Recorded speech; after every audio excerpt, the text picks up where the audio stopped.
Hey, welcome to Fix It for Josh's Sake. Today I'm going to do something a little different. I'm going to try to do a continuous video because I'm working on a 1975 Arctic Cat Panther chain case. It's aluminum. You can see the aluminum parts back here. And it's a little bit different than most of the snowmobiles that I work on. So I'm going to put this back together. I got everything cleaned. I scrubbed everything down. Sprayed in some penetrating oil and then some carburetor cleaner and even took it into the wash bin and washed everything out good. Now I'm ready to put it back together, so I'll let you watch along as I fix it for Josh's sake. First thing I need to do is I got these bearings here, and while I cleaned them out and they're nice and clean, I'm going to pack them with grease before I put them together. I usually take a bin like this and just go ahead and dab that grease in there really good. Sometimes that brush is too big, and then I got this little guy that's kind of cute too that really gets in there.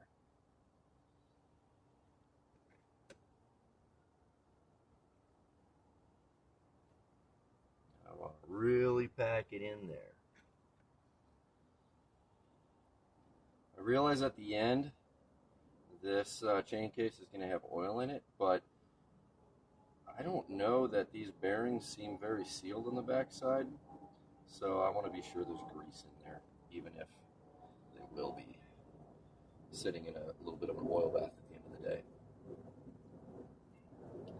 All right, there. That one's packed. Looks pretty good, right? Okay. Let's see, is it for this guy? Yeah. All right. So then this bearing goes, and this is a bottom drive axle bearing. So the bottom of my driver's right here, going on the track. This bearing goes in here, so we're going to face it like this, and stick it inside of here, and take this off while I do it. So go in here like this. You see that? Okay, now I'll go like that. And it'll sit just like that. Try to position it just right. And then, if my memory serves me correctly, one of these little rubber O-rings went on there like that. Went around it. They all seem a little different sizes. Let's see if one fits better than the other. Oh, yeah, that one's kind of better. Okay. And then, this flange right here goes on. See it doing that? Yeah, you can see it in the picture. Okay, cool. Goes on like that. And then here is a 1/2 inch lock nut. Go on all 3 spots. Like that. And then, oh, let's see. Here's a 1/2 inch impact driver socket. I'm not going to, well, I think I will. Let's give them a wrap, huh?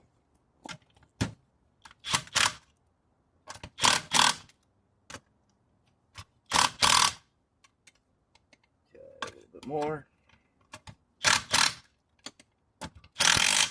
There it is. Okay, cool. So that one's ready. That bearing is ready. And what it would do is it would sit facing this way and go on to that axle.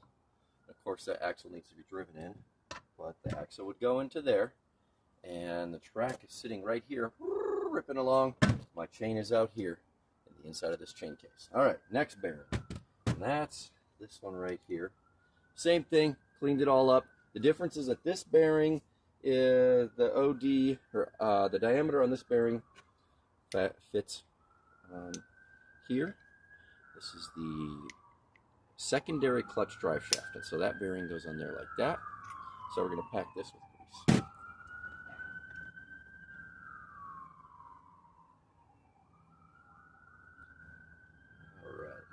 Get it down in there.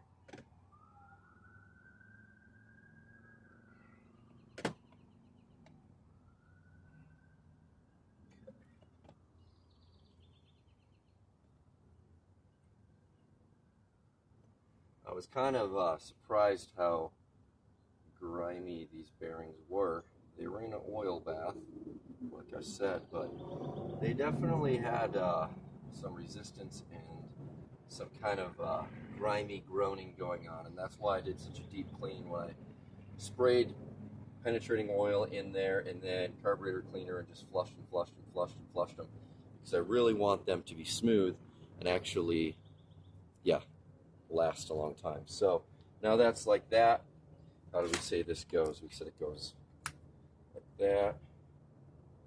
And if that's the case, then this one will go in here like this.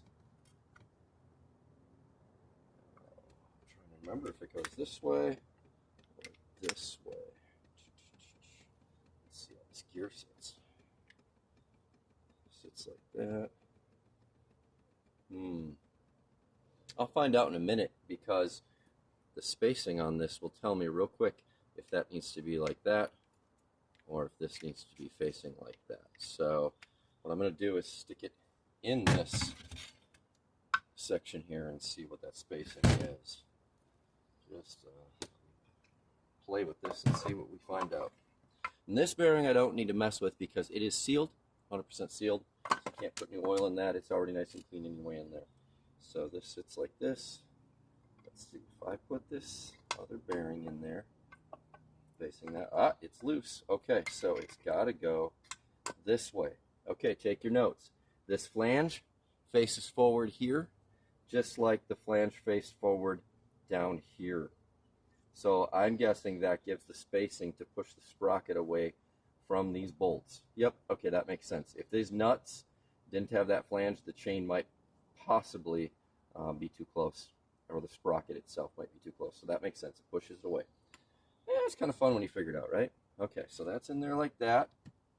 And then got another one of these flanges. Go like this. Same as the one down below. Sits on there like that. Got 3 more of these 1/2-inch bolt nuts. And they are lock nuts again.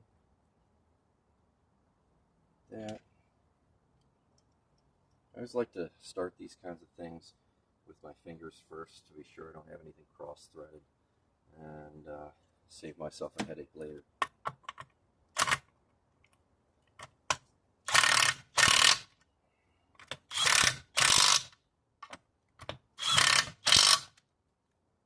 Okay, and so that's in there like that. Oh, of course I did. You know what I didn't do? I didn't put the O-ring in there, so we better do that right away. I don't want, like we said, I don't want to have an oil bath, oil spilling all over the place inside of the snowmobile. Okay, so that nut can stay there because I'm going to put it back in a second. All right, so you can probably see this. There's the bearing, but I need one of these rubber O-rings in there, just like that. And then we can put this back in there. See if that goes. Well, you know, if it was easy, anybody would do it. Jeepers. It's the fact that there's grease on my gloves that I can't get this apart. All right, I've been using my keyway to get those nuts out of there. See? All right, I got that out of there. Put this back together. And then I can put the nuts on here. That one, that one, that one.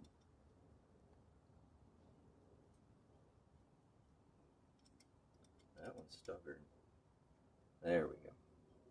Yep, probably would have had it cross-threaded if I went to check it with my fingers.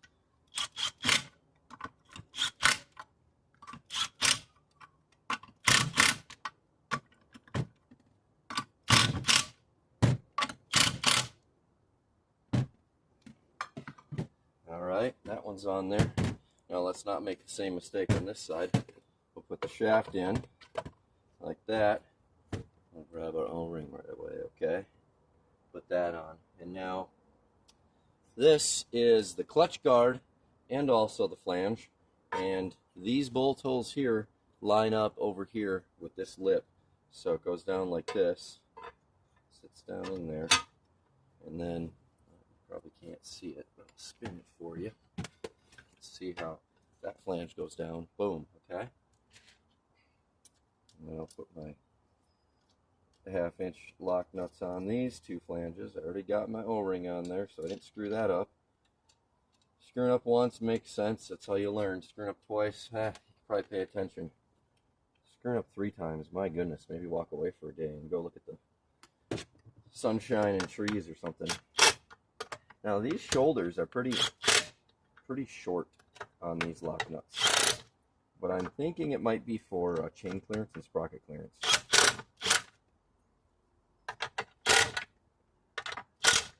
Alright, so that's on there like that. What else do I want to do? I want to bring this around, and got my little 19 tooth silent chain, I believe they call it. So it's on there like that. And then that has this really heavy washer. You can see how heavy that is. That goes like that. And again, screw that in. Oh, no. It's kind of grimy. Doesn't want to go in there that easy, so I'm going to clean that out a little bit maybe. Heck, maybe even spray some penetrating oil in there. Get that crap out. Oh yeah, holy smokes. A bunch of stuff came out of there. Holy moly. Okay. I don't know what that was. That ain't right. Whew.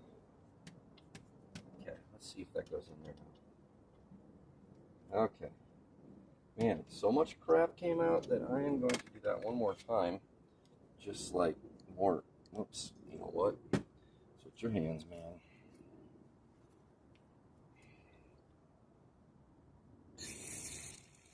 Look at that. So much stuff coming out. Oh my gosh. Okay. Well, we're going to clean that up. Those are metal filings. I'm thinking that somebody must have tapped this clutch shaft out and left a bunch of filings in there, because that doesn't make sense otherwise. Because the bolt looks good, the threads are good, everything's good. So I'm thinking there must have been somebody who had a problem and tapped it out. So anyway, put that in there like that. And I don't remember if this is 1/2 inch. Oh yeah. Okay. There we go. There we go. That's together. Give it one more wrap. Okay. So that's that sprocket. Stuff out of the way. Oh yeah. We should put a clutch on that, huh? That'd be cool. So we got a key. And see the key? Sits like that, right? Okay. Well, I scrubbed around on this aluminum clutch. Got it all shined up. And we'll set it on here like this. Goes right down there. See? Okay. Okay. And then I was pretty close to lining up on the hole. Oh, too far. Too far. Maybe I'll hold it on the inside and spin it from there. That's the ticket. Okay. Look at that. Right in there. Oh, it's like it's supposed to be in here. Okay. So that's how that sits. You can kind of see that's in there like that. And then I've got this big heavy washer again. And I'm not sure why they have a flat washer in there too. I would probably have a lock washer, but as always, I'm going to clean my threads really good here. And then screw that in. And if we're lucky, this is another 1/2 inch. Let's see. Oh yeah. Okay. So now we've got. Oh yeah, that's nice. That is so much better than it was before I took that out and cleaned it and put grease in it. Oh, okay. Rock and roll. All right. Oh, one last detail I should point out is we've got this fun little tensioner here. Let's see if you want to, yeah, see it like that. So there's a 1/2 inch. Yep. Nope, that's a 7/16. 7/16 bolt right there, and it swings like this. And these kind kind of press against these back braces here. The chain comes through the middle, and so watch these guides, make sure they don't wear out too much. But the chain comes through the middle, sits inside of here, and this keeps it tight. All right, details. Lastly, I can't really put it together because it's not in the snowmobile, but lastly, I will be taking, see the chain will go in there, that's the chain for in there. I will be taking this sprocket, it'll face like this, and I'll be putting it on the, come on, you like to go on there, go to your home.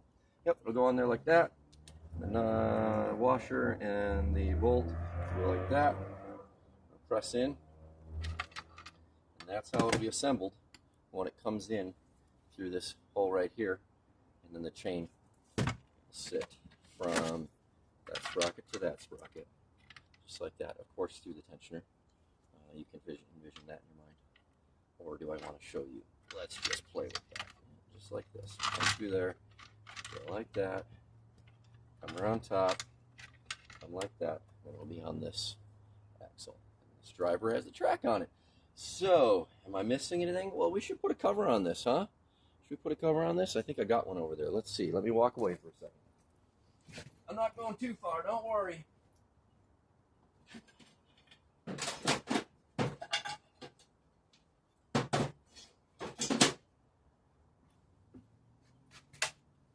See, that wasn't too bad. So it's got this annoying gasket, and I say annoying because, to my surprise, it sort of expanded. It got a little bigger than it should. So I think that's a pretty classic when rubber gets old, turns nasty. And here's my cover. Not too bad, right? Outside, not too bad either. So that goes like that. You can wire and brush that up if you want or whatever. But paying attention to the ribs here, that sits down in there like this. And if it goes to its home, we're in luck. It'll go like that. I actually wonder if I want to put it on here first.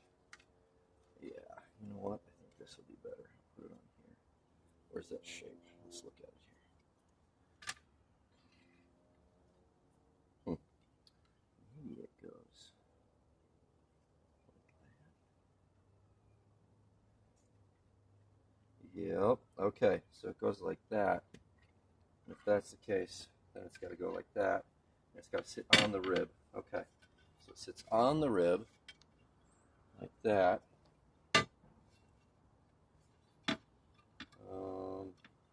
I'm going to play with this for a second. Some guys say that if you just go ahead and put a little grease on a seal like this, it'll sit in and kind of stick to the metal. I might relinquish to that. Let's just see how we're doing here as I get it around. This back so you can see what I'm doing. So I'm getting it around there. It falls into all the spots it's supposed to.